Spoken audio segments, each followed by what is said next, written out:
Episode 5 with Koka Sexton.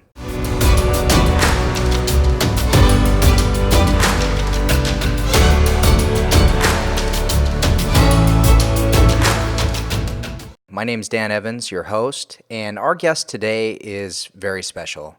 He's currently the group manager for content and social marketing at LinkedIn, where he leads a team dedicated to providing solutions and training people to get the most out of their LinkedIn accounts.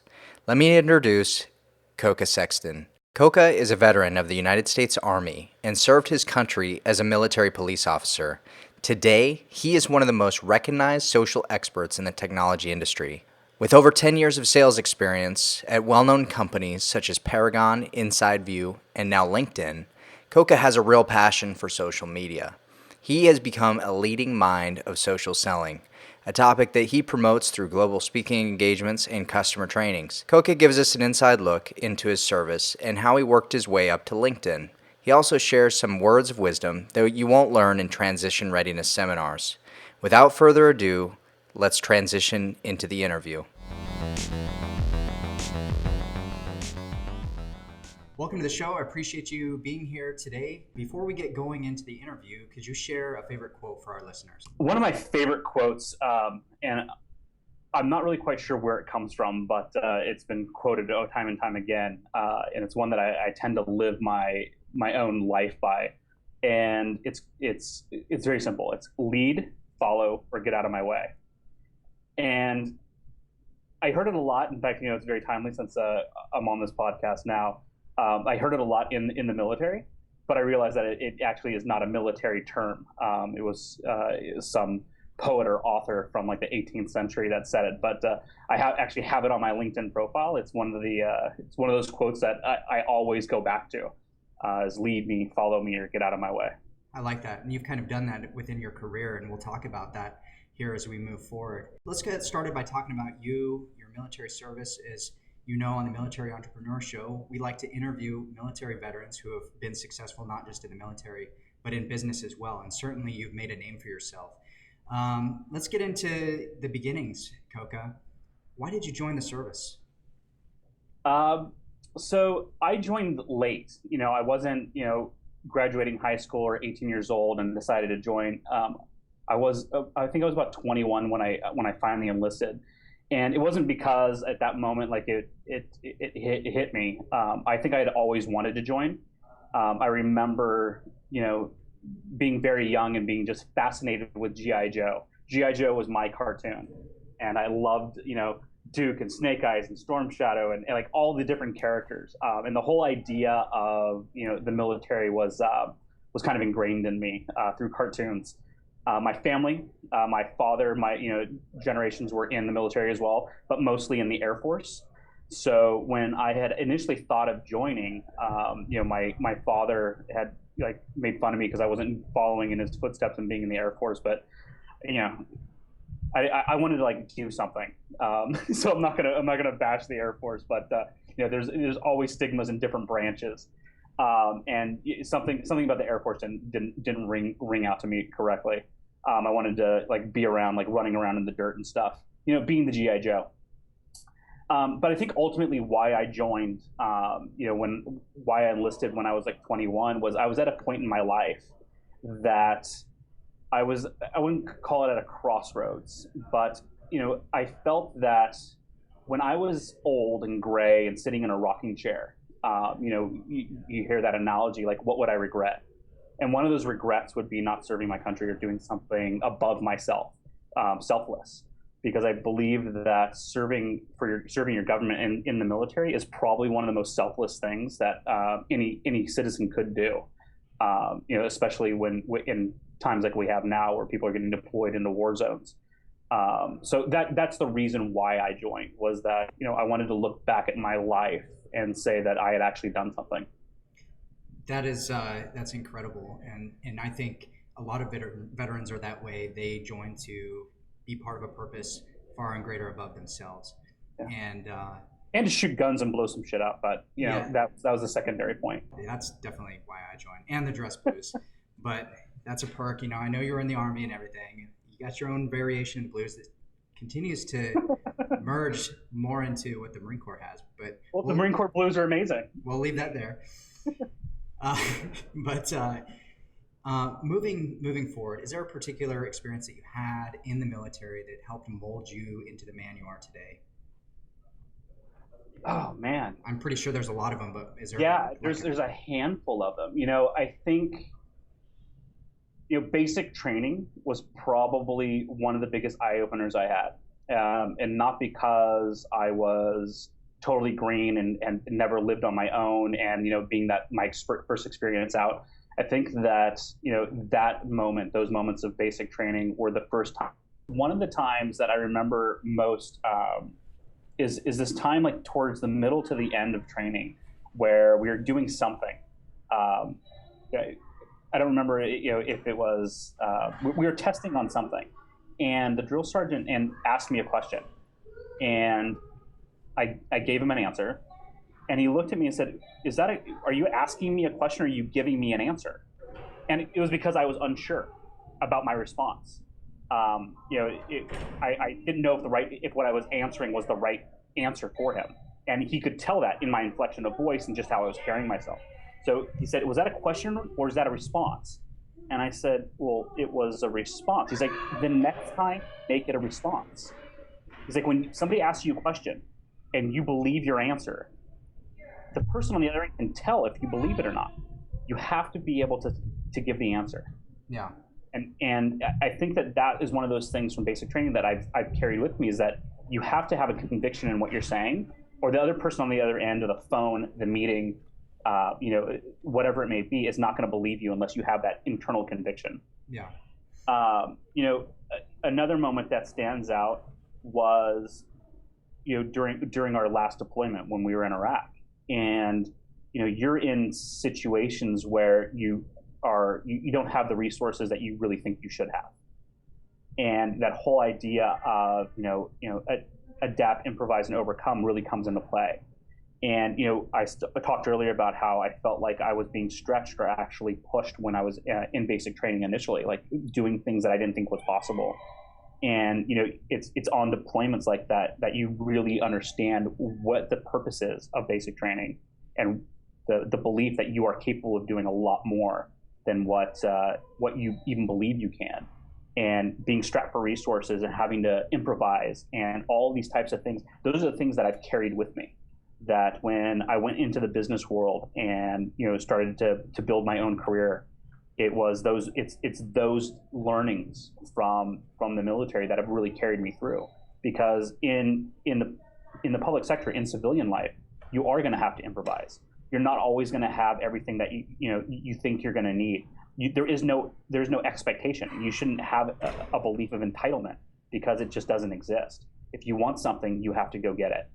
And you have to improvise, and you have to find ways to achieve whatever that end result, that mission is that you're trying to achieve. Right. So at some point in time, you decided that you're not going to continue your service. Can you walk us through like that process? Yeah. So when I joined, again, it was later in, I was 21, 22 years old. I made the conscious decision not to go active duty, so I signed up as a reservist. It was, when I signed up, it was, the biggest conflict we were dealing with at the time was like Somalia. It was all peacekeeping stuff. And so I felt that it would be better for me to follow a dual path. I would be able to serve my country to, fulfill that need in me, as well as try and build out like some type of job. So I was working in sales. So, you look at my LinkedIn profile or just know my history, like I've been a salesperson most of my life. And I was basically a salesperson in between deployments. I signed up for 8 years. And after the deployment in Iraq, my contract was up. I think I had like another 6 months or so. And at that point, I just figured I was done. I had done everything and more than what I had expected to do in my time in the Army. And I saw so many instances where families were being deployed, people were being deployed that had families, wives, kids, in situations like that. And it was painful. being, a soldier and having, your battle buddy or having people in your platoon or your unit that were dealing with these struggles. And I really wanted to start a family. I wanted to settle down. I wanted to eventually have kids, and I didn't want to do that to my family. I saw way too much pain in my deployments. So when my contract came up, it wasn't a very hard decision for me. Don't get me wrong, I miss it at times, but I think that in order for my family, it was probably the best decision for me to make. That I wouldn't have to go through that again. Yeah. So eventually you met your wife. That was shortly after your service, or were you dating her in the service? So I met her after my Bosnia deployment, and then we were dating up until I got home from Iraq. Sure. So I'm sure that contributed to your decision too. It did. To get out and move on and do bigger and better things, which has definitely shows it with your success. So looking back, is there anything that you would change there? What would I change? No, I mean, there's a lot of things that I would like to be better at. I mean, I wasn't a bad soldier, don't get me wrong, but I think there's always room for improvement. I think there's lots of stuff that I think I could have gotten opportunities to go and do with different trainings and stuff that were available to our unit. But no, I don't think there's anything I would change. I feel that that part of my life was very complete. Awesome. That's incredible. And I would agree. It seems like everything happens for a reason. And for you, Koka, it was a well thought out process, and you had prepared yourself. You knew what you were getting yourself into, doing the reserve contract. I don't know about that. Okay. Well, I mean, to an extent, you knew what you're. To an extent. Yeah, you knew what you were getting yourself into. So let's look at your career now and kind of how you got to where you're at. So you got out. Walk us through that. So when I got out, I went right back into sales. That was my comfort zone. And in sales, people bounce around a lot. You move from company to company. You follow the money. And one of the things that always held me back, and this might actually answer your last question, one of the things that always held me back was not having a college degree. Because in between deployments, I was always working. So I was living on my own. And a lot of the other people that were in my unit in between deployments were going to college. And I had never done that. So in between, after I got out and I started looking for jobs, the one thing that always kept holding me back was this degree that everybody said I needed. But I wasn't going to let that hold me back. And the only thing that I could hang my hat on that might actually have done some good outside of having a bachelor's or an associate's degree from college was that I could do phenomenal work. And I could out hustle anybody on that sales floor. And I think that, that pushed me even harder, that I knew that I was always one step behind. There was always going to be a group of people that would be selected above me because of a college education. So that made me work even harder to become extremely good at what I did. And that's what led me into this whole world of social media. Yeah. Was that I knew that I had to do something that gave me a competitive advantage over the rest of the people I was doing business with or working with. Right. And I was an early adopter into social media. And what I found was that it made it very easy for me to have mass communications with people. And so when I was in sales, I just adopted this social selling mentality before it was even called social selling. And I leveraged every social tool I had available to me, and I maximized it to build my reach. And through that reach, I was able to generate awareness, which filled my pipeline, which eventually made me, really good sales. That's incredible. So it sounds to me like you became very good at just networking, and you being kind of like the father of social selling in the business space, as they say, you were able to build relationships. You could follow up with them online and really make a good impression amongst those people that really mattered. Because I know there's a lot of veterans who are thinking, well, I'll get out, I'm going to put the resume out there. And a lot of them don't have degrees. You know, a lot of them are pouring their blood, sweat, and tears into their current job. What kind of recommendations or advice could you give those veterans who maybe don't have a degree, who have good skill sets in order to get to those decision makers? Well, the first piece of advice is don't give up. It can't be that much of a limiting factor. You know, when I had joined,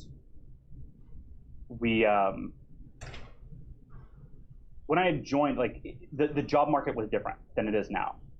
You know, we have a much more appreciative economy to the veterans than in the past, Right. because of the conflicts that we've had around the world and the way that the society and the media has portrayed, you know, the soldiers is a lot different than what people were dealing with. And what we're able to do now is that companies are actually looking for these vets. So, you know, in many cases, because you're a veteran, because you're able to articulate how that skill set transfers into into the civilian world, they're overlooking a lot of these other things, like a college degree, because you've already proven yourself in some way, be it through a leadership, through execution, through you know, the ability to, you know, draw, you know, operationally build a plan and then execute on it. Like those types of things translate into the business world very, very easily. You know, one of my tricks, or it wasn't really a trick, it was just one of those things that was very comfortable to me, was I used to write up operation orders for my jobs. So, you know, I'd have, you know, the mission, you know, my support level, how I was going to execute on it. And I basically built warning orders or operation orders for like each job I had, because it was a very comfortable format that I'd become accustomed to. And it made it very easy for me to articulate how I was going, what I needed to do and how I was going to go about doing it. That's definitely very helpful, I think, especially for our veterans who are looking at getting out. And you know, I'll tell you, Koka, I work with them every day. They're discouraged. You know, they are very discouraged when it comes to applying for a job, because you go to JobVite, you go to those various job websites, even on LinkedIn, and the prerequisite is a bachelor's degree. But you can't make that a prerequisite. I mean, it's a checkbox that some Sure. HR person is filling in so that so that they can fill a need. Yeah. Just because you see that on the job rec, don't let that hold you back. Awesome. You know, LinkedIn, for example, has, you know, a lot of resources for vets. And one of the reasons why, you know, I'm glad that I could be on a podcast with you, Dan, is to be able to talk about these things as well. You know, if you go to veterans.linkedin.com, every veteran can get a free access to our job seeker app, which is usually a paid subscription that gets you, one, more easily found by these recruiters that are actively looking for jobs, as well as gives you some front load into being able to apply for the jobs. You know, it is discouraging. I mean, anytime you're looking for a job, it's discouraging. And I think that it makes it more difficult for veterans, because, especially if they've been active duty for a long period of time, of just understanding how those skills that they had in whatever branch they're in, how does that translate? You know, if you're a computer technician, like that is pretty easily to transfer over. But you know, like, I talked to people who were, like in my case, I was an MP, or let's talk about like infantry. Like, how does that translate into the civilian world? Unless you're going to be like going to law enforcement or something along those lines. Like, it's not the tactical stuff you were doing in the military that's going to make the deciding factor. It's what you got from it. And I think that is where I was able to find a way to excel. It wasn't that I knew how, you know, to set up a TCP or to do these other things through the military. It was that I understood how to build out a plan, how to execute on it, what a team would look like on how to, you know, to drive through a mission, how to respond to, you know, respond to actions, to, you know, how do navigate, you know, the bureaucracy. Because in many cases, depending on what rank you were in the military, there was a lot of bureaucracy that we had to deal with. Absolutely. And it's really no different in the business world. And understanding how those landscapes happen is what can translate very easily into the business space. You know, so when I talk to people who were like, it's again, like, you know, in the infantry or in some other very non-civilian like field, it's, what did you learn from that? Like, what is it that you got that can translate? And once they start talking about it, once they talked about, well, I know how to deal with the crowds, right? I'm very good at like setting things up, or I'm really good at, writing down the plan, or like, whatever it may be. Like there's a lot of things that translate easily. Maybe it's not going on a ruck march that translates over, but it's the organizational skills around that. It's around, accountability. It's those types of things that can still speak to a business audience. Right. And I'm going to go ahead and bring this full circle here. And I'm glad you brought up talking about those things that they did in the military. Let's talk about personal branding for a minute. Now, you yourself, you've got a personal brand. KokaSexton.com is your domain. You've got thought leadership topics in the social selling space, which is great.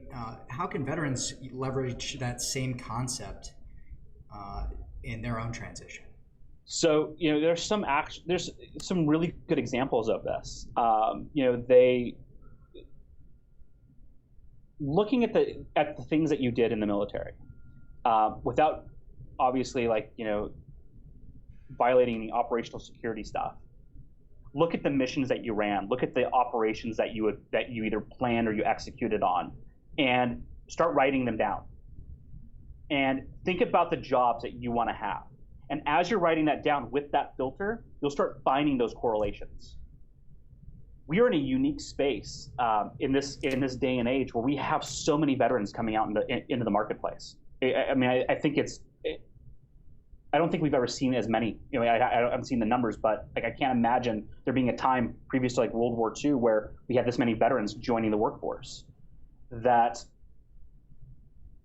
if you put your work, the things that you were doing, into a business context, and you write this stuff down, you get this stuff out, you start realizing, hey, there's a track, there's a correlation.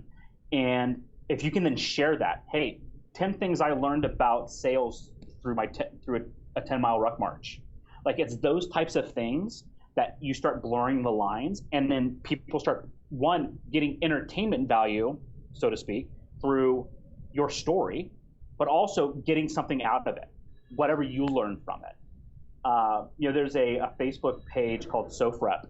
It's a bunch of special forces, operators that have now joined the civilian space. I believe they are. They say they are.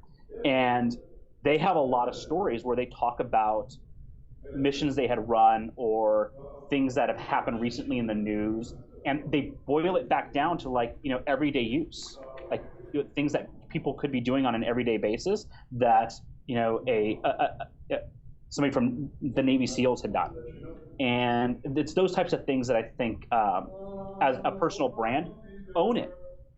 You were a soldier, you were a Marine, you were in the Air Force. I think it's important that you don't discount that, you don't minimize that within your professional brand. You own it, and you use it as a platform to stand up on.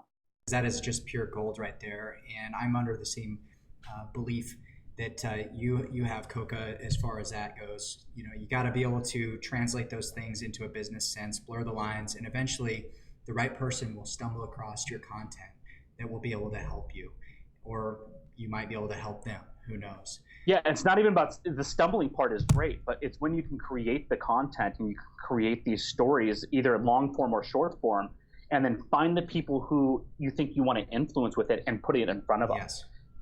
Then it becomes a dual method. People are going to come across it organically, but you're also going to be feeding it to other people. Sure, like the LinkedIn groups and stuff like that. You could potentially post the military-related things in there. Yeah, there's a whole LinkedIn group for veterans transitioning. Yeah, and it's managed by our LinkedIn for Good team, and there's tons of stories in there. Lots of questions. A lot of people asking questions like, hey, how do I do this? Or what's the best practice on doing X, Y, or Z? But there's also a lot of great success stories where people share, hey, I was in the military for 25 years. And when I got out, I wanted to get into this field, and this is how I did it. And, we collect these stories for the other members. Yeah, definitely. That's very helpful. And I'll put some of those in the show notes as well, so the veterans who are listening to this can access those veteran groups on LinkedIn. Moving on, is there any advice or one piece of advice that you would give any transitioning veteran who's thinking about getting out, whether it's a 10-year or 4 years or maybe 25 years? If there's a starter. Okay. Start early. Don't wait until you sign your ETS papers to start figuring out what you're going to do next. You should be thinking about this stuff. I mean, it's kind of like the whole idea of when if you have kids and going into college, you don't start looking for colleges when they're halfway through their second semester of their senior year. You're starting like sophomore, junior year to try to figure this stuff out. And it's the same thing for military people who are trying to transition. Look at your ETS aid. If you've got a couple years before your contract's up, you should start building it up now. You're a great example of this, Dan. Like, as you still have time before you're getting out, but now you're building it so that when you do leave, when you finally, sign the paper and hang up the uniform, you have something that at least is going to be there for you to start you out.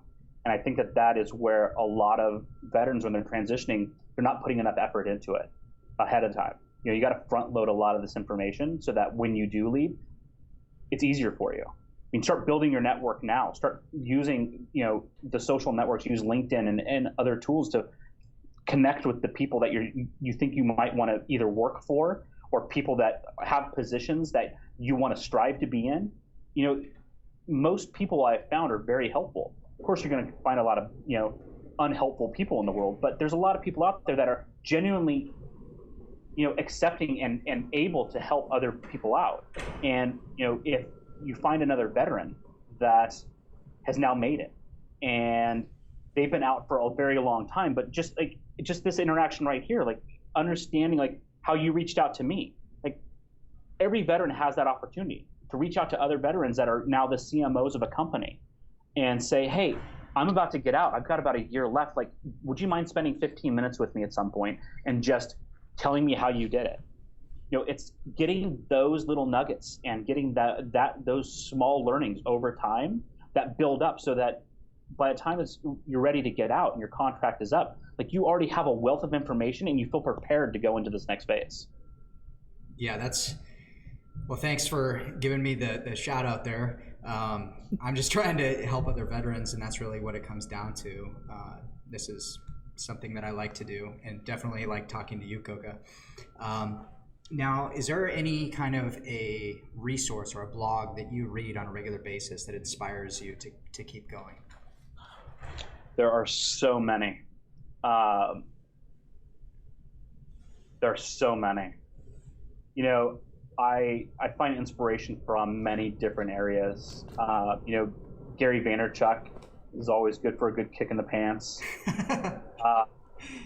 There's another man by the name of Dan Waldschmidt, who it has a whole blog around edgy conversations, and it's very much along the same lines as a Gary, where there's just no bullshit into it. Like he just says, like, you need to get your job done. Like, this is how you do it.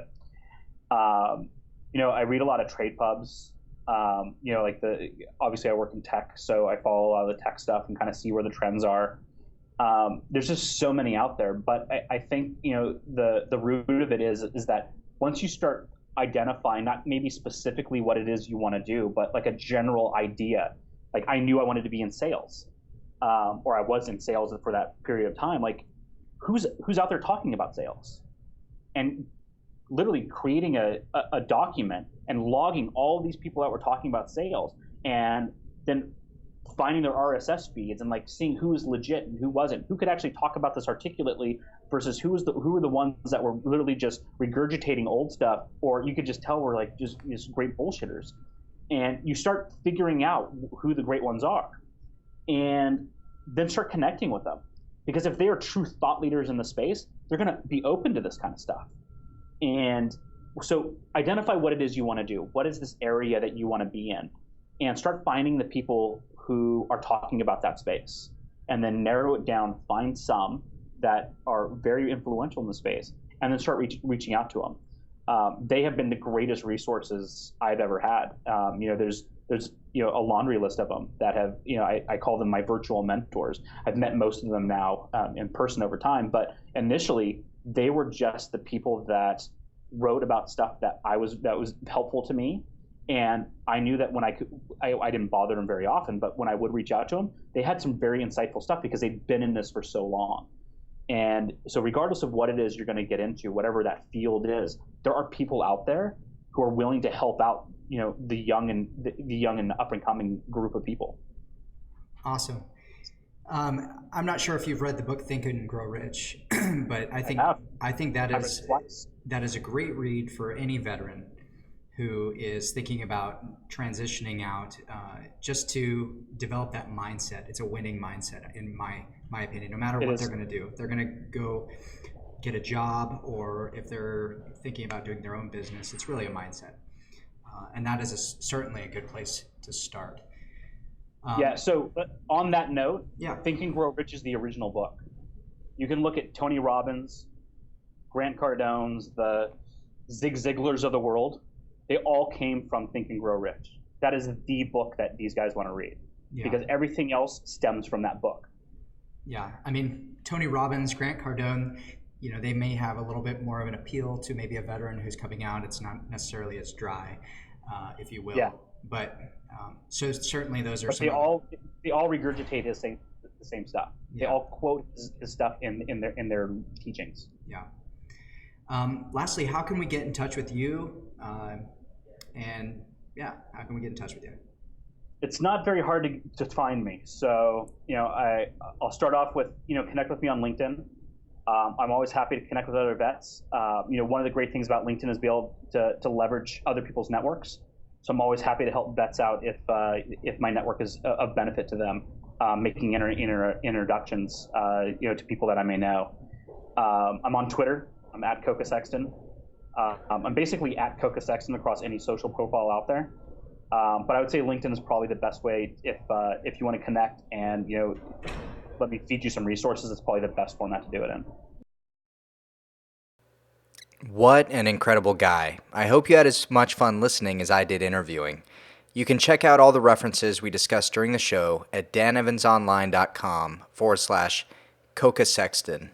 If you wouldn't mind taking a few minutes and leaving a review on iTunes, I would really appreciate that. Again, thanks for listening, and if there's anything I can do to help, feel free to reach out to me at danevansonline.com/contact. Until next time, Semper Fidelis.